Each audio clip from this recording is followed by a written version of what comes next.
नमस्कार, आप सभी का बहुत बहुत आपका स्वागत है, अभिनंदन है। आज हम पॉलिटिकल साइंस के लेक्चर 5 पे बात करने वाले हैं फंडामेंटल राइट की, यानी कि मूल अधिकार की। मूल अधिकार संविधान के किस किस अनुच्छेद में कहां से कहां तक है? तो आर्टिकल 12 से लेकर के आर्टिकल 35 तक हमारा फंडामेंटल राइट है। सबसे पहले मूल अधिकार को पढ़ने से पहले इसके बारे में हम कुछ चीजें, बेसिक चीजें जानते हैं। फंडामेंटल राइट का मतलब होता है मौलिक अधिकार, यानी कि मूल अधिकार। जो जीवन की मूलभूत आवश्यकताएं होती हैं, उसके बिना जीवन संभव ही नहीं होता। कुछ जीवन में बेसिक्स तो होते ही है ना, तो फंडामेंटल चीजें तो आपकी लाइफ में होगी ही। तो एक मनुष्य को जीने के लिए कौन कौन से अधिकार जरूरी है, जिससे वो इस अ, समाज में सरवाइव कर सके, इस स्टेट, किसी भी स्टेट में सरवाइव कर सके। तो भारत के संविधान में कुल मिलाकर के मूल अधिकार की जो अवधारणाएं हैं वो कहां से ली गई है? अमेरिका के बिल ऑफ राइट्स से जो है, कहां से? ये अमेरिका के बिल ऑफ राइट्स से जो है, ये एक तरह से कह सकते हैं कि वहां से प्रेरित है। अमेरिका के बिल ऑफ राइट्स से प्रेरित है। और यहाँ पे बहुत सारे सवाल भारत के जो संविधान में कहे जाते हैं कि संविधान की प्रस्तावना कहां से ली गई है, फंडामेंटल राइट कहां से लिए गए, तो अमेरिका के बिल ऑफ राइट्स से ये मूल अधिकार जो है ये प्रेरित है। तो जब संविधान बन रहा था तो मूल अधिकार को किस तरीके से कहा जोड़ा गया? पहले जब संविधान बना था तो पहले 7 प्रकार के मूल अधिकार थे, यानी फंडामेंटल राइट पहले 7 थे। यानी कि संपत्ति का जो अधिकार था वो भी था जब संविधान बना, लेकिन 44वें संविधान संशोधन में, यानी कि 44th कॉन्स्टिट्यूशनल अमेंडमेंट में संपत्ति के अधिकार को जो है खत्म कर दिया गया और इसे जो है जाके आर्टिकल 300A में भाग 12 में जोड़ दिया गया। कुल मिलाकर जो फंडामेंटल राइट की जो संख्या है वो टोटल कुल मिलाकर के अब 6 संख्या है। अब इसमें 6 में कौन कौन सी संख्या आप देखते हैं? पहला तो है समानता का अधिकार, ये आर्टिकल 14 से लेकर आर्टिकल 18 तक है। इसके बाद स्वतंत्रता का अधिकार है, यानी राइट टू फ्रीडम है, 19 टू 22, आर्टिकल 19 टू आर्टिकल 22 है। इसमें 21 में आप जीवन जीने का अधिकार जोड़ा गया। शिक्षा का भी अधिकार है। शोषण के विरुद्ध अधिकार 23 से लेकर 24, 2 आर्टिकल इसमें है। धार्मिक स्वतंत्रता का अधिकार 25 से लेकर के 28 तक है। सांस्कृतिक शैक्षणिक अधिकार 29 और 30 है। इसके बाद आपको पता भी होगा कि 31वां जो है वो 30 आर्टिकल 300A में जोड़ दिया गया। तो इस वजह से संपत्ति का अधिकार यहाँ पे नहीं, और संवैधानिक उपचारों का अधिकार, यानी कि किस तरीके से संविधान हम फंडामेंटल राइट का संरक्षण करेंगे, उसमें आर्टिकल 32 में ये चीजें यहाँ पे हैं। अब हम जानते हैं, अगर हम फंडामेंटल राइट को पढ़ रहे हैं तो राइट किस प्रकार के होते हैं, कुछ बेसिक चीजें हम जानते हैं। फंडामेंटल राइट की जो है क्या क्या विशेषता है? सबसे पहले जानिए कि यह जो है प्रवर्तनीय अधिकार है। प्रवर्तनीय का मतलब है कि इसको हम बदल सकते हैं, यानी कि अगर आप इसका उल्लंघन करेंगे तो आप सुप्रीम कोर्ट और हाई कोर्ट जा सकते हैं। सुप्रीम कोर्ट में आप सीधे जा सकते हैं, और इसमें अनुच्छेद 32 में सुप्रीम कोर्ट आप सीधे जा सकते हैं। इसका अगर उल्लंघन हो रहा है, मूल अधिकार का उल्लंघन हो रहा है, तो आप सुप्रीम कोर्ट आर्टिकल 32 के बेस पे जा सकते हैं, और हाई कोर्ट आप आर्टिकल 226 के बेस पे हाई कोर्ट में अपनी याचिका, रिट दायर आप कर सकते हैं। तो सबसे पहले आप ये जानिए कि यह प्रवर्तनीय अधिकार है। ये पहला इसकी विशेषता होती है। दूसरी बात ये है, ये निरपेक्ष नहीं है। यानी कि इसमें देखिए, इसमें निरपेक्ष नहीं है, यानी कि एक तरफ व्यक्तिगत हित है, एक तरफ सामाजिक हित है। दोनों को आपको ध्यान में देना होगा, दोनों को सामंजस्य बिठाने का प्रयास करना होगा दोनों में। ये निरपेक्ष नहीं है, ये आपके लिए अकेले व्यक्तिगत नहीं है, समाज और व्यक्ति के बीच में सामंजस्य बिठाना होगा। ये फंडामेंटल राइट की बेसिक विशेषता है, यानी कि जो इसकी क्वालिटी है वो व्यक्तिगत और समाज के रूप में आपको सामंजस्य बिठाने का काम फंडामेंटल राइट में आपको करना पड़ेगा। इसके साथ साथ आप हम बात करते हैं कि कुछ अधिकार जो है नागरिकों को भी प्राप्त हैं, कुछ अधिकार गैर नागरिकों को भी प्राप्त हैं। तो बात करते हैं कि जो केवल अधिकार नागरिकों को प्राप्त है, जो भारत के नागरिकों को जो केवल अधिकार प्राप्त है, इसमें कुछ अधिकार है article 15, article 16, article 19, article 29, article 30। ये सिर्फ भारत के नागरिकों को प्राप्त है। जो भारत के नागरिक हैं, ये अधिकार सिर्फ उन्हीं को प्राप्त हैं जो केवल नागरिकों को प्राप्त है। माफ कीजिएगा, 15, 16, 19, 29, 30 ये अधिकार नागरिकों को प्राप्त हैं। और इसके साथ साथ कुछ अधिकार भारतीय नागरिकों को प्राप्त हैं, कुछ गैर भारतीयों को प्राप्त हैं। तो इसका मतलब ये है कि वर्णित अधिकारों में अधिकांश अधिकार नागरिकों को और गैर भारतीय नागरिकों को भी प्राप्त हैं। तो ये बात है। इसके बाद हम डी की बात करें, मूल अधिकार को दो चीजों में देख सकते हैं, एक सकारात्मक अवधारणा के रूप में देख सकते हैं, एक नकारात्मक अवधारणा के रूप में देख सकते हैं। यानी कि एक पॉजिटिव सेंस में हम देख सकते हैं और एक निगेटिव सेंस में हम देख सकते हैं। सबसे पहले अगर पॉजिटिव में देखें तो राज्य की जो इच्छा शक्ति है, राज्य की इच्छा शक्ति को जो है ये लिमिटेड करती है, सीमित करती है, यानी कि कम करती है। इसके साथ साथ विधि के समक्ष समता, विधि के समक्ष समता, आर्टिकल 15 में भेदभाव नहीं, और इसके साथ आर्टिकल ये है, मतलब एक तरीके से नकारात्मक रूप में, नकारात्मक यहां लिखेंगे, सकारात्मक यहां लिखेंगे।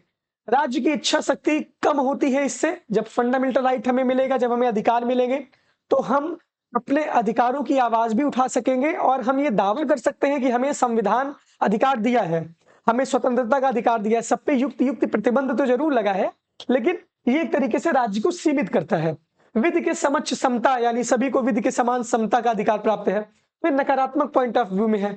अब सकारात्मक रूप में राज्य को बहुत कुछ करने के लिए सक्षम बनाने का प्रावधान है, वंचित वर्गों के लिए विशेष प्रावधान, आरक्षण का जो प्रावधान किया गया, सांस्कृतिक और जो शैक्षणिक संरक्षण जो दिया गया, शोषण के विरुद्ध जो अधिकार दिया गया, तो जिस तरीके से वंचित वर्गों को विशेष प्रावधान किया गया, महिलाओं और बच्चों को आर्टिकल 15 में जो है अधिकार दिए गए, इसके बाद आरक्षण यानी रिजर्वेशन का भी प्रावधान किया गया। ये सकारात्मक रूप में मूल अधिकार की धारणा को यहां पे सिद्ध करती है। इसके बाद हम बात करते हैं राष्ट्रीय आपातकाल के दौरान आर्टिकल 20 और आर्टिकल 21 को छोड़ के सभी अधिकार जो है निलंबित हो जाते हैं, निलंबित किए जा सकते हैं। आर्टिकल 20 और आर्टिकल 21 को छोड़कर के सभी अधिकार जो है, जब आपातकाल, जब इमरजेंसी लगती है, तब आप निलंबित कर सकते हैं। इसके बाद फिर ये बात यहां पे हो गई। अब हम सीधे बात करते हैं, अपने आर्टिकल पे आते हैं और आर्टिकल्स में क्या क्या चीजें आपके लिए कही गई हैं, वो सारी चीजें हम यहाँ पे पढ़ते हैं। फंडामेंटल राइट की जो बेसिक्स है वहां पे क्या क्या है, देखिए सिंपल सी बात है, ये जो है कहां से लिया गया है, अमेरिका के बिल ऑफ राइट्स से प्रेरित है। वही सारी चीजें हैं, न्याय संगत है कि नहीं है। यहाँ पे बहुत सारे केस भी आते हैं, 6 प्रकार के आर्टिकल्स हैं। समानता का अधिकार है आपका, स्वतंत्रता का अधिकार है, अनुच्छेद 19 से 22, ये सारे अधिकार यहाँ पे हैं। इसके बाद आर्टिकल 12 की बात करते हैं। आर्टिकल 12 क्या कहता है, यह अनुच्छेद राज्य शब्द को परिभाषित, यानी स्टेट क्या है, ये इसको डिफाइन करता है कि स्टेट क्या है। इसके बाद भारतीय संविधान के भाग 3 में इसका उल्लेख है। मौलिक अधिकार जो है भारतीय संविधान के किसमें है, किस पार्ट में है, भाग 3 में है। इसके बाद इस अनुच्छेद के अनुसार राज्य शब्द में सरकार, राज्य क्या है। अब अगर हम आर्टिकल 12 की बात करें तो स्टेट क्या है, स्टेट के अंदर क्या क्या चीजें आती हैं। सबसे पहले भारत की सरकार, राज्य शब्द में सरकार, और भारत की संसद, सरकार और राज्यों की विधायिका, भारतीय क्षेत्र के भीतर सभी स्थानीय और अन्य प्राधिकरण, ये इतने किसमें आते हैं, ये राज्य के अंतर्गत यानी स्टेट के अंतर्गत आते हैं। सरकार, भारत की संसद, सरकार और राज्यों की विधायिका, भारतीय क्षेत्र के भीतर सभी स्थानीय और अन्य प्राधिकरण, ये किसके अंतर्गत आते हैं, ये राज्य के अंतर्गत आते हैं। सुप्रीम कोर्ट ने फैसला सुनाया कि कोई भी निजी संगठन या सरकार के अधीन काम करने वाली एजेंसी भी राज्य की परिभाषा के अंतर्गत आती है। सुप्रीम कोर्ट ने यह निर्णय दिया, फैसला सुनाया कि जो भी निजी संगठन है या सरकार के अधीन काम करने वाली जो एजेंसियां हैं, ये भी किसके अंतर्गत आती है, ये भी स्टेट के अंतर्गत यानी राज्य के अंतर्गत आती है। तो राज्य के अंतर्गत क्या क्या आता है, राज्य के अंतर्गत सरकार आती है, भारत की संसद आती है, सरकार और राज्यों की विधायिका आती है, और भारतीय क्षेत्र के भीतर सभी स्थानीय और अन्य प्राधिकरण आते हैं। इसके साथ साथ आखिरी में, जब लास्ट में, बाद में जब सुप्रीम कोर्ट का एक डिसीजन है जिसमें निजी संगठन और सरकार के अधीन काम करने वाली एजेंसियों को भी किसके अंतर्गत रखा गया, स्टेट के अंतर्गत इसको भी रखा गया। तो ये सारी चीजें यहां पर आपको ये आर्टिकल 12 में आपको समझना है। आर्टिकल 12 यही कहता है। इसके बाद आर्टिकल 13 की बात करते हैं, जो हमारा दूसरा फंडामेंटल राइट का आर्टिकल है, मतलब 12 से लेकर 35 तक है, तो इसी सीरीज में बात करेंगे। सबसे पहली बात यह है कि जो मूल अधिकार है इसे असंगत या अपमानजनक है तो शून्य असंवैधानिक घोषित किया जा सकता है। ऐसा कानून जो किसी भी मूल अधिकार यानी फंडामेंटल राइट के साथ असंगत है या अपमानजनक है उसको शून्य या असंवैधानिक घोषित किया, यानी फंडामेंटल राइट जो है सबसे इंपॉर्टेंट चीज है। सुप्रीम कोर्ट और हाई कोर्ट को ऐसी घोषणा करने की शक्ति यानी जो पावर दी गई है वो एससी को दी गई है, यानी कि सुप्रीम कोर्ट ऑफ इंडिया को, और हाई कोर्ट को ऐसी शक्ति दी गई है। इसके बाद ये आर्टिकल 13 की बात हो गई। इसके बाद हम सीधे आते हैं आर्टिकल 14 पे, जो आपके लिए बहुत जरूरी है, राइट टू इक्वेलिटी यानी कि समानता का अधिकार। आर्टिकल 14 से लेकर के आर्टिकल 18 तक आपका समानता का अधिकार है। समानता के अधिकार में सभी व्यक्तियों को अवसर, रोजगार, पदोन्नति आदि के मामले में समान व्यवहार को संदर्भित करता है। देखिए एक एक लाइन आपके लिए बहुत जरूरी है, आर्टिकल क्या क्या कहते हैं उसका एक एक लाइन आपके लिए बहुत जरूरी है। चाहे उनकी जाति, धर्म, लिंग या जन्म स्थान कुछ भी हो, यानी कि अगर आपका कुछ भी लिंग हो, कुछ भी जाति हो, चाहे जन्म स्थान आपका जो भी हो, अवसर की समानता, रोजगार की, पदोन्नति की समानता आदि मामलों में समान व्यवहार को संबंधित करता है। ये आर्टिकल 14 से लेकर आर्टिकल 18 तक इसका पूरा मामला है। अब इसमें देखिए क्या क्या इसमें प्रावधान किए गए हैं, सारी चीजें हम आपको बताए हैं। आर्टिकल 14 की बात करें तो यहाँ पे क्या है, राज्य किसी भी व्यक्ति भारतीयों के साथ साथ विदेशियों, यानी कि ये किसके साथ, ये किसको प्राप्त है, ये गैर भारतीयों को भी प्राप्त है और भारतीय नागरिकों को भी प्राप्त है। आर्टिकल 14, राज्य किसी भी व्यक्ति भारतीय नागरिकों के साथ साथ विदेशियों कानून के समक्ष समानता और भारत के क्षेत्र में कानून के समान संरक्षण से वंचित नहीं करना चाहिए। यानी कि जो भी भारत के क्षेत्र में रह रहा है, जो भी गैर भारतीय, उसको कानून के समक्ष समानता होनी चाहिए, सबको जो है समान व्यवहार सबके साथ विधि के समक्ष समता होनी चाहिए। ये आर्टिकल आपका 14 है। आर्टिकल 15 की बात करें तो आर्टिकल 15 में आपका राज्य किसी भी नागरिक के साथ केवल धर्म, मूल वंश, जाति, लिंग या जन्म स्थान के आधार पर भेदभाव नहीं कर सकता। जो स्टेट है वो किसी भी तरीके से नागरिक हो, चाहे वो गैर नागरिक हो, उनके जाति के, उनके धर्म, रिलीजन के अनुसार, मूल वंश के अनुसार, कास्ट के अनुसार, लिंग के अनुसार, जन्म स्थान के आधार पर कोई भी भेदभाव नहीं। आपका जन्म जो है तमिलनाडु में हुआ, आपका जन्म अरुणाचल में हुआ है, आपका जन्म उत्तर प्रदेश में हुआ, आप कहीं के भी निवासी हैं, अगर भारतीय क्षेत्र के गैर भारतीय भी हैं तो फिर आपको जो है राज्य किसी के साथ भी भेदभाव नहीं करता, यानी कि राज्य के लिए सभी व्यक्ति समान दृष्टि से आते हैं। अब इसी में आप देखिए साफ तौर पे कि महिलाओं को भी इसके बहुत सारे सब आर्टिकल्स भी हैं, यानी कि 15A, 15B, ये सारी चीजें यहाँ पर है। लेकिन आपको अपने जो इलाहाबाद यूनिवर्सिटी का जो पेपर का पैटर्न है उसमें अगर सवाल आता है कि फंडामेंटल राइट की आप लोग फंडामेंटल राइट को आप डिस्क्राइब करिए, तो आप अगर एक एक राइट को इस तरीके से लिखते हैं तो उसमें कोई दिक्कत नहीं होती, क्योंकि आपके पास बहुत ज्यादा वो नहीं रहेगा करने के लिए, टाइम बहुत ज्यादा नहीं रहेगा और आपको सारे कंटेंट को एक साथ उसमें समेटना होगा। तो आप बेसिक चीजों पे ध्यान दीजिए, इसके अंदर की चीजों को भी आप स्टडी कर सकते हैं, उसको हम विस्तृत तौर पे आंसर राइटिंग में बताएंगे। आर्टिकल 16 में राज्य के अधीन किसी पद पर नियोजन या नियुक्ति से संबंधित मामलों में अवसर की समानता है, यानी कि किसी भी पद के अधीन नियोजन या नियुक्ति अगर है तो वहां पे बराबरी का दर्जा वहां पे दिया जाए। यानी देखिए जब आर्टिकल की बात करें यहाँ पे लिखा गया है कि अवसर, रोजगार, पदोन्नति आदि मामलों के समान व्यवहार को संदर्भित करता है। इसके बाद आर्टिकल 17 की बात करें, अस्पृश्यता का उन्मूलन और किसी भी रूप में इसके अभ्यास का निषेध हो। इस अनुच्छेद के अनुसार अस्पृश्यता दंडनीय अपराध है। जो हम छुआछूत की भावना पहले हमारे समाज में व्याप्त थी, ऊंच नीच की भावना हमारे समाज में व्याप्त थी, तो ये जो भेदभाव है उसको खत्म करने के लिए यहाँ पे आर्टिकल 17 कहता है कि अस्पृश्यता का अंत हो, यानी कि सब समान है, हम लोग आपस में एक समान हैं, कोई ऊंच और कोई नीच का कोई भेदभाव नहीं है। तो अस्पृश्यता का अंत की बात करता है आर्टिकल 17। इसके बाद बात करते हैं आर्टिकल 18 की। आर्टिकल 18 क्या बात करता है? आर्टिकल 18 बात करता है राज्य के अधीन लाभ या विश्वास का पद धारण करने वाला व्यक्ति राष्ट्रपति की पूर्व सहमत के बिना किसी भी राज्य से उपाधि, उपहार, परिलब्धियां या किसी भी प्रकार का पद स्वीकार नहीं कर सकता।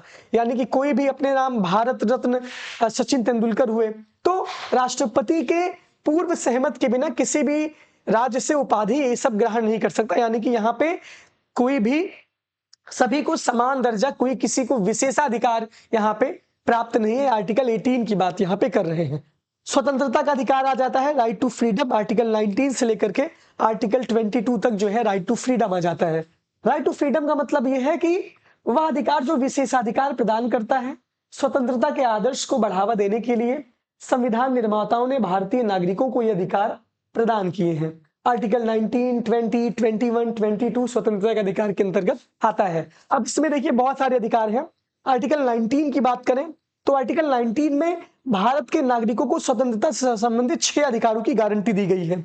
वाक और अभिव्यक्ति की स्वतंत्रता, यानी कि हम लोग अपने अभिव्यक्ति को कर सके, हम लोग किसी भी तरीके से कहीं भी बोल सके, यानी बोलने का और अपनी अभिव्यक्ति को सामने प्रदर्शित करने का भी अधिकार हमें 19(1) में प्राप्त है।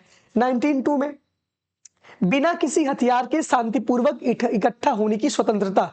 हम जब कोई प्लान करते हैं, मान लीजिए जैसे यूपी पीसीएस का आंदोलन हुआ, शांतिपूर्वक ढंग से सभी बच्चों ने इकट्ठा हुए वहां पे हम, तो बिना किसी हथियार के शांतिपूर्वक इकट्ठा होने की स्वतंत्रता है। 19(3) में देखिए संघ या सहकारी समितियां बनाने की स्वतंत्रता। हम कोई संघ बना सकते हैं, जैसे पार्टी बहुत सारे लोग बनाते हैं, अलग अलग संगठन कोई बनाते हैं, सहकारी समितियां बनाते हैं, इसकी स्वतंत्रता हमें है। 19(4) की बात करें तो भारत के पूरे क्षेत्र में स्वतंत्र रूप से घूमने की स्वतंत्रता, यानी पहले जब जम्मू कश्मीर था तो वहां पर तो घूमने जाते थे हम लोग, लेकिन वहां पे विशेष राज्य का उसे दर्जा प्राप्त था। तो आर्टिकल 370 खत्म होने के बाद वो दर्जा तो खत्म हो गया। तो इस वजह से अगर बात करें तो भारतीय क्षेत्र में किसी भी हिस्से में रहने और बसने की स्वतंत्रता 19(5) में है। अब आप जम्मू कश्मीर में भी जमीनें खरीद सकते हैं, अब आप वहां पर भी जाके बस सकते हैं। और पसंद के किसी भी पेशे में जाने की स्वतंत्रता, यानी कि आप जो भी करना चाहें, जो भी पेशा करना। पहले तो ये था जो सोसाइटी थी हमारी, उसका सबका काम बड़ा था, मूची जो है मूची वाला काम करेंगे।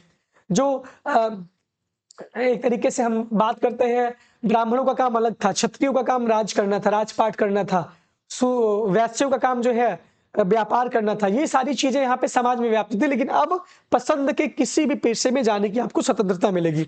ये आर्टिकल 19 बहुत विस्तृत आर्टिकल है, इसको आप देख लिए होंगे।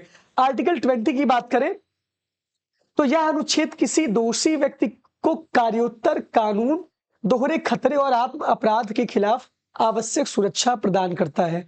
यह भारतीय नागरिकों के साथ साथ विदेशियों पर भी लागू होता है। यानी कि अगर एक व्यक्ति कोई दोषी है, उसको जो है उसी अपराध के लिए दोबारा जो है दोषी नहीं करार दिया जाएगा, यानी दोबारा दोहरा दंड नहीं रहेगा। आप हिसाब समझ लीजिए, या एक दोषी व्यक्ति को कार्योत्तर कानून, दोहरे खतरे और आत्म अपराध के खिलाफ आवश्यक सुरक्षा। जब कोई जो है अपराध करता है तो आप अपना वकील भी खुद से कर सकते हैं, वहां पे आपको भी अधिकार दिए गए। या भारतीय नागरिकों के साथ साथ विदेशियों पर भी लागू होता है। आर्टिकल 21 की बात करें, इस अनुच्छेद के अनुसार किसी भी व्यक्ति को उसके जीवन यानी जीवन जीने का अधिकार, व्यक्तिगत स्वतंत्रता कानून द्वारा स्थापित प्रक्रिया के अनुसार ही वंचित किया जाएगा। मेनका गांधी मामले में फैसले के बाद सुप्रीम कोर्ट ने इस अनुच्छेद के तहत कई अधिकारियों की घोषणा की। मेनका गांधीवाद एक था जिसमें मेनका गांधी जो कि सुल्तानपुर की सांसद भी थी और इसके पहले बाल विकास महिला मंत्रालय में वो कैबिनेट मंत्री भी थी। तो उनका एक ये था कि वो कहीं जा रही थी तो एयरपोर्ट में उनका जो है वीजा जो है रद्द कर दिया गया, पासपोर्ट उनका जब्त कर लिया गया। तब मेनका गांधी ने अर्जी लगाई और मेनका गांधीवाद के बाद फिर यहाँ पे शिक्षा का अधिकार, बहुत सारे अधिकार इसके बाद जोड़े गए। इसमें शिक्षा का अधिकार है और इसके साथ साथ इस अनुच्छेद के अनुसार राज्य को 6 से 14 वर्ष की आयु के सभी बच्चों को मुफ्त और अनिवार्य शिक्षा प्रदान करनी चाहिए। बेटी पढ़ाओ सर्व शिक्षा अभियान, इसी के तर्ज पे सारी चीजें चल रही हैं। यानी जो राज्य है वो शिक्षा का प्रावधान करे, अलग से जोड़ा गया 21A अलग से जोड़ा गया है, किसमें? आर्टिकल 21 में। इसमें बहुत सारे अधिकार हैं। आर्टिकल 21 की बात करें तो इसमें इतने सारे अधिकार हैं कि एक तरीके से आप समझ लीजिए इसमें हमको इच्छा मृत्यु का अधिकार है, यानी कि इच्छा मृत्यु का भी अधिकार है, शिक्षा का भी अधिकार है, इसके साथ साथ हमको नींद का भी अधिकार है, सोने का भी अधिकार यहाँ पर दिया गया है, आश्रय का अधिकार दिया गया है, निजता का अधिकार है, गरिमा में परिस्थिति का अधिकार है। ये सारे अधिकार आपको दिए गए हैं। स्वच्छ पर्यावरण का अधिकार है, इसमें जो केस है MC मेहतावाद केस जो है स्वच्छ पर्यावरण के अधिकार के लिए दिया गया है। इसके बाद फिर मेनका गांधीवाद जो है 1978 में हुआ था, मेनका गांधीवाद 1971 में हुआ था, 78 में हुआ था। और इसके बाद फिर इसमें बहुत सारे अधिकार हैं। कार्यस्थल पे यौन हिंसा के विरुद्ध संरक्षण का अधिकार है, जिसमें विशाखा बनाम राजस्थान राज्यवाद का जो है जिक्र किया गया है। इसके बाद निद्रा का अधिकार है, जो कि रामलीला मैदान पे रामदेव बाबा जब रात को भागे थे रामलीला मैदान पे, तो वहां पे उन्होंने निद्रा का अधिकार के हनन का जो है उन्होंने केस फाइल किया था। तो आर्टिकल 21 अपने आप में एक बहुत बड़ा आर्टिकल है। आर्टिकल 22 की बात करें तो यह अनुच्छेद उन लोगों को सुरक्षा प्रदान करता है जिन्हें गिरफ्तार किया गया है या हिरासत में लिया गया है। आर्टिकल जो है एक तरीके से हम बात करते हैं कि जिन्हें गिरफ्तार किया गया है और जिन्हें सुरक्षा प्रदान किया गया है, ये आर्टिकल 22 की बात है। और इसमें जो है एक तरीके से हम बात करते हैं अपराध घटित होने के बाद न्यायालय के अनुमति के पश्चात गिरफ्तारी, जैसे 24 घंटे के अंदर किसी भी अपराधी को न्यायालय के समक्ष आपको प्रस्तुत करना रहता है। इसके साथ साथ ये जो है यहाँ पे आप देख सकते हैं कि आर्टिकल 22 यहाँ पर किया गया सुरक्षा प्रदान करता है जिन्हें या तो गिरफ्तार किया गया है या हिरासत में लिया गया है। आप अपना वकील भी कर सकते हैं, आप अपना बयान भी दर्ज करवा सकते हैं। 24 घंटे के अंदर आपको न्यायालय के अंदर पेश करने की भी बाध्यता रहती है पुलिस के लिए। तो इसमें बहुत सारी चीजें, राजद्रोह का भी इसमें तमाम केस, बहुत तमाम स्टडी यहाँ पर आप देख सकते हैं। और अगर हम आगे की बात करें तो अब सीधे हमारा अधिकार, अगला अधिकार है शोषण के खिलाफ अधिकार, यानी कि राइट अगेंस्ट, ये शोषण के विरुद्ध अधिकार है। आर्टिकल 23 और आर्टिकल 24 हमें दिया गया है। अब इसमें हम बात करते हैं जो हमारे साथ शोषण होते हैं उसके विरुद्ध जो हमें अधिकार दिए गए हैं। इस अनुच्छेद के तहत मानव तस्करी और किसी भी प्रकार के बलात्श्रम पर सख्त प्रतिबंध है और एक तरीके से बात करते हैं अपराधियों को कानून के अनुसार सजा दी जाती है या नागरिकों और गैर नागरिकों दोनों को भी प्राप्त है। ये आर्टिकल 23 है, यानी कि मानव तस्करी, बलात्सम, किसी भी प्रकार से इसमें प्रतिबंध है और अगर इसमें कोई व्यक्ति संलग्न पाया जाता है तो फिर आपके ऊपर कार्रवाई हो सकती है। ये आर्टिकल 23 की बात कर लिए। आर्टिकल 24 की बात करें तो यहाँ पे जो है 14 वर्ष से कम आयु के बच्चों को किसी कारखाने, खद्यान, इन सब में किसी भी खतरनाक गतिविधियों में रोजगार इस अनुच्छेद के तहत निषिद्ध है। यानी हालांकि यह अनुच्छेद उन्हें हानि रहित नौकरियों में काम करने से नहीं रोकता। यानी कि जहां पे कारखाने हैं, बहुत सारी चूड़ियां जहां बनती हैं, बैंगल्स जहां बनते हैं, जहां पे दवाइयां बनती हैं, फैक्ट्रियां जहां पे केमिकल्स बनते हैं, वहां पे हम 14 वर्ष से कम आयु के बच्चों को काम पे नहीं लगा सकते जो उनके जीवन के लिए हानिकारक हो। लेकिन अगर आप बात करते हैं, हालांकि अनुच्छेद उन्हें हानि रहित नौकरियों में काम करने से नहीं रोकता। चाय की दुकान में बहुत सारे बच्चे काम करते हैं, लेकिन वो बलात्सम तो है ही एक तरीके से, लेकिन इसको नहीं रोकता। इसके बाद हम बात करते हैं इसमें बहुत सारी चीजें जुड़ी हैं। आर्टिकल 24 की बात करें, आर्टिकल 24 में है, आप बात कर लिए। इसके बाद आपका आता है right to freedom of religion, यानी कि धार्मिक स्वतंत्रता का अधिकार हमें दिया गया है। धार्मिक स्वतंत्रता के अधिकार में आर्टिकल 25 है, आर्टिकल 26 है, आर्टिकल 27 है और आर्टिकल 28 है। ये जो है नागरिकों और गैर नागरिकों को धर्म की स्वतंत्रता का अधिकार प्रदान करता है। ये नागरिकों को भी प्रदान है और गैर नागरिकों को भी प्रदान है एक तरीके से। अब बात करते हैं कि आर्टिकल 25 क्या है। यह अनुच्छेद अंतरात्मा की स्वतंत्रता और सभी व्यक्तियों को समान रूप से धर्म को स्वतंत्र रूप से मानने, अभ्यास करने और प्रचार करने का अधिकार प्रदान करता है। कोई भी व्यक्ति अपनी अंतरात्मा से, जैसे हमारे भारत में दक्षिणपंथी, वामपंथी, कबीरपंथी, नाथ संप्रदाय से इतने सारे संप्रदाय हैं, तो ये कहता है अंतरात्मा की स्वतंत्रता है, यानी कि हमें इंट्यूशन की स्वतंत्रता है।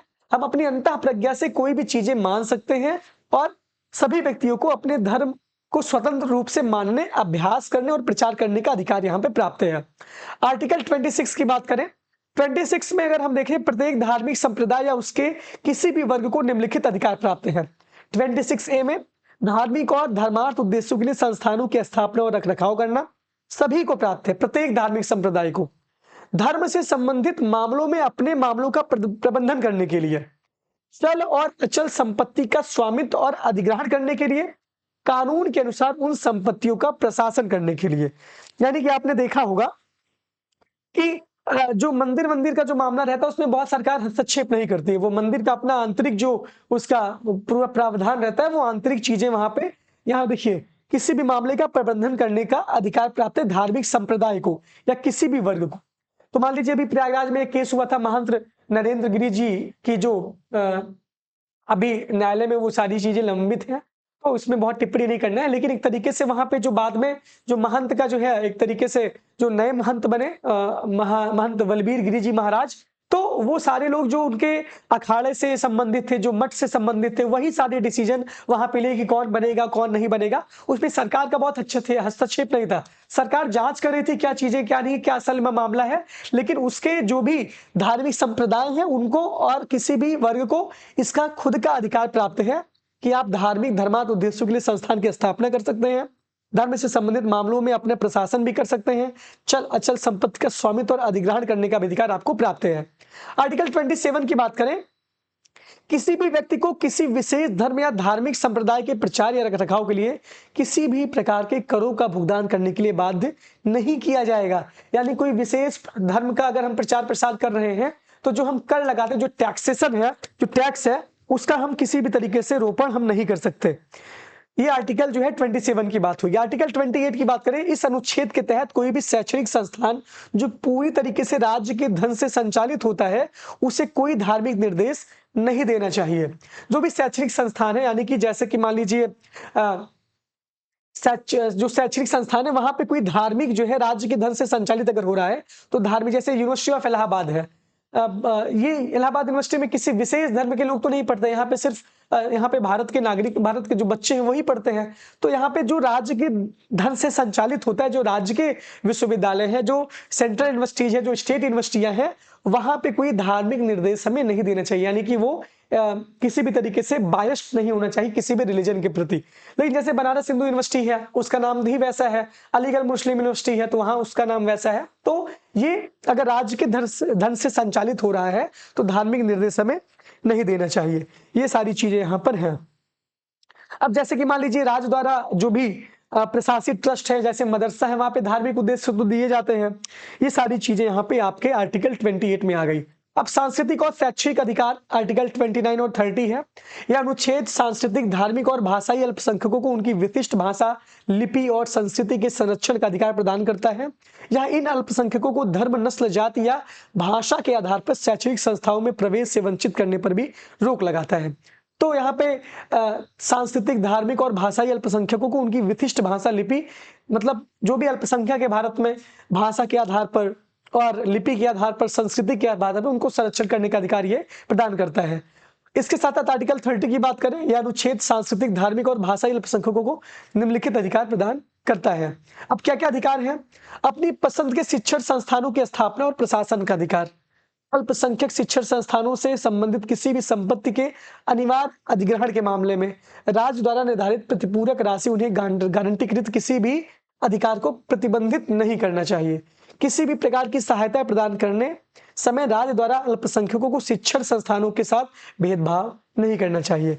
तो यहाँ पे धार्मिक स्वतंत्रता का अधिकार दिया गया है कि किस तरीके से जो है अल्पसंख्यक, भारत में बहुत सारे तमाम मतलब सवाल भी खड़े होते हैं, क्या भारत में अल्पसंख्यक सुरक्षित है? बहुत सारे लोग ये भी करते हैं, लेकिन भारत बहुत खूबसूरत राष्ट्र है। अगर आप दूसरे देशों की बात करें, पाकिस्तान की बात करें, बांग्लादेश की बात करें, तो वहां पे देखिए कि किस तरीके से अल्पसंख्यकों के साथ बर्ताव होता है।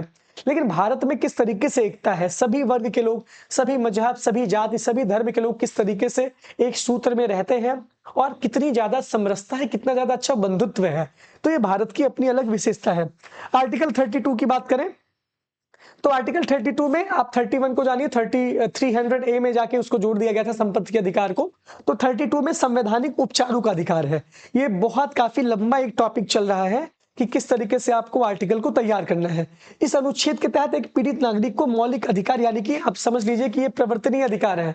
आप सुप्रीम कोर्ट में सीधे जाके अपने रिट डाल सकते हैं अगर आपका उल्लंघन होता है मौलिक अधिकारों का। तो बंदी प्रत्यक्षीकरण, यह एक रिट व्यक्ति को हिरासत में लिए गए व्यक्ति के शव को अदालत के सामने पेश करने का आदेश देता है।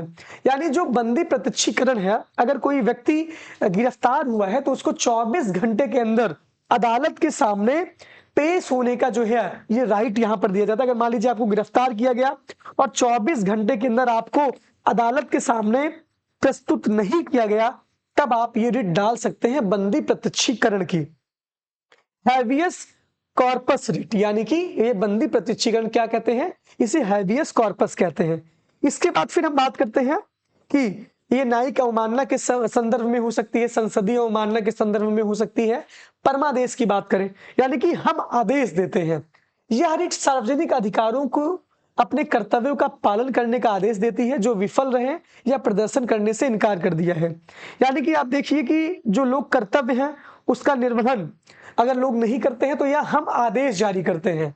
तो ये परमा आदेश है, यहाँ पे ये रिट सार्वजनिक अधिकारों को अपने कर्तव्यों का पालन करने का आदेश देती है। जो सार्वजनिक अधिकार सबको दिए गए हैं, यानी कि हम आदेश देते हैं, सुप्रीम कोर्ट जो है आदेश देता है कि आप इसका पालन करिए। जो विफल होते हैं या प्रदर्शन करने से इनकार कर दिया है, ये सारी चीजें यहाँ पर हैं। जब जब किसी लोक प्राधिकारी द्वारा अपने लोक कर्तव्यों का निर्वहन नहीं करता है, तब ये रिट यहाँ पे सामने आती है परमादेश की। न्यायालय इसके तहत लोक प्राधिकारी को यह आदेश देगी कि वह अपने लोक कर्तव्यों का पालन करे। मान लीजिए कोई भी व्यक्ति है, डीएम है, किसी जिले का जिलाधिकारी है, अपने कर्तव्यों का पालन कर ही नहीं रहा है, तो न्यायालय उसको यह आदेश देगी कि आप अपने कर्तव्यों का पालन करिए। ये परमादेश है कि हम आदेश देते हैं, यानी सुप्रीम कोर्ट आदेश देता है, न्यायालय आदेश देता है। प्रतिषेध, यहाँ पे प्रतिषेध की बात है। प्रिवेंटिव यानी कि निवारक ये है, यानी मना करना। प्रतिषेध का मतलब है मना करना। यह रिट निचली अदालतों को अपने अधिकार क्षेत्र के बाहर जाने से रोकती है।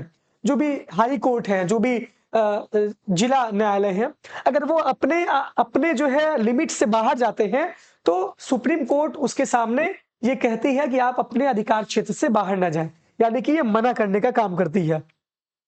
ये बात यहाँ पर निचले अधिकारों को, जैसे कि मान लीजिए कि सर्वोच्च न्यायालय सबसे बड़ा है, उसके नीचे हाई कोर्ट है, फिर आप जिला न्यायालय की बात करते हैं। फिर यहाँ पे बात करते हैं, चौथा है उत्प्रेषण यानी प्रमाणित करना। ये है यहाँ पे, या उच्च न्यायालयों की द्वारा निचली अदालतों को जारी किया जाता है, जिसमें विशेष मामले उन्हें स्थानांतरित करने या विशेष मामलों में उनके आदेशों को रद्द करने के लिए कहा जाता है। अब देखिए, सुप्रीम कोर्ट सबसे बड़ा है। सुप्रीम कोर्ट का जो एक एक जो डिसीजन होता है, वो अपने आप में बहुत नजीर पेश करता है। यानी कि जो सुप्रीम कोर्ट के एक एक डिसीजन हैं, अगर आप देखते हो कि न्यायालय ने कोई बात कही, सुप्रीम कोर्ट ने कोई बात की, तो उस सबके लिए मानना बाध्यकारी होता है। तो इसमें जो हाई कोर्ट के निर्णय को इसमें रद्द किया जा सकता है, उच्च न्यायालय द्वारा निचली किया जाता है। हाँ, उच्च न्यायालय द्वारा, हाई कोर्ट द्वारा निचली अदालतों को जारी किया जाता है, यानी कि हाई कोर्ट द्वारा जारी किया जाता है। उसमें विशेष मामले में उन्हें स्थानांतरित करने या विशेष मामलों में उनके आदेशों को रद्द करने के लिए कहा जाता है। मान लीजिए जिला न्यायालय, कोई निचली अदालत है, वहां पे कोई डिसीजन हुआ है, तो हाई कोर्ट ये कहता है कि अगर ये उसके पास स्वतंत्रता है कि उसके मामले को वो रद्द कर सकता है। इसके बाद अगला आपका है अधिकार प्रेक्षा। अधिकार प्रेक्षा का मतलब ये है कि अधिकार प्रेक्षा ही है। अधिकार प्रेक्षा आपका पांचवा है। इसके सामने जो है, अगर बात करते हैं कि किस प्राधिकार से व्यक्ति अवैध रूप से सार्वजनिक पद पे बैठता है, तो वहां पे इसका जो है, यह रिट किसी भी व्यक्ति को ऐसे सार्वजनिक पद पर रहने से रोकता है जिसका वह हकदार नहीं है। यह अधिकार प्रेक्षा है, यानी अगर आप जिसके हकदार नहीं, अगर आप किसी सार्वजनिक पद पे बैठते हैं, तो यह रिट जो है उन चीजों से आपको रोकती है।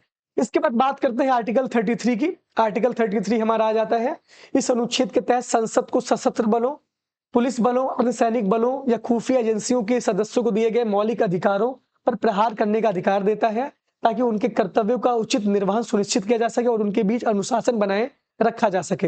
हालांकि कोर्ट मार्शल को इससे बाहर रखा गया है। ये जो है सशस्त्र बलों, पुलिस बलों, अर्धसैनिक बलों और खुफिया एजेंसियों के सदस्यों को दिए गए मौलिक अधिकार पर प्रहार करने का अधिकार देता है। अब देख लीजिए, ये आर्टिकल 33 है।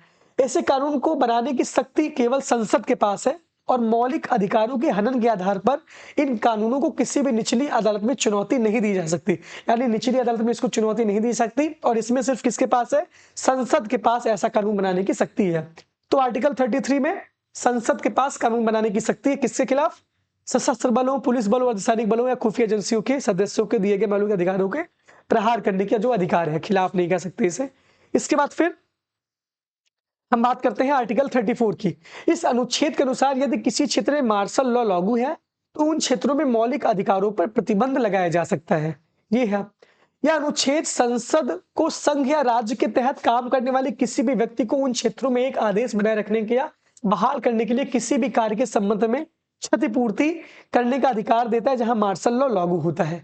मौलिक अधिकारों के हनन के आधार पर इन अधिनियमन को कानून की अदालत में चुनौती नहीं दी जा सकती। ये मार्शल लॉ पे बहुत इंपॉर्टेंट नहीं है आपके एग्जामिनेशन पॉइंट ऑफ व्यू से, आप जानते रहिए। और इसके बाद फिर ये है, यहाँ पे आ जाता है कि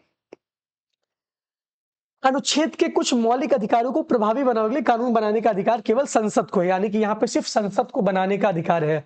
संसद अनुच्छेद 16 के खंड 3, अनुच्छेद के 32 के खंड 3 और अनुच्छेद 33 34 के संबंध में कानून बना सकती है, संसद बना सकती है। अब इसके पहले आपने देखा ना, मार्शल लॉ पे कानून कौन बनाता है? संसद बना सकती है।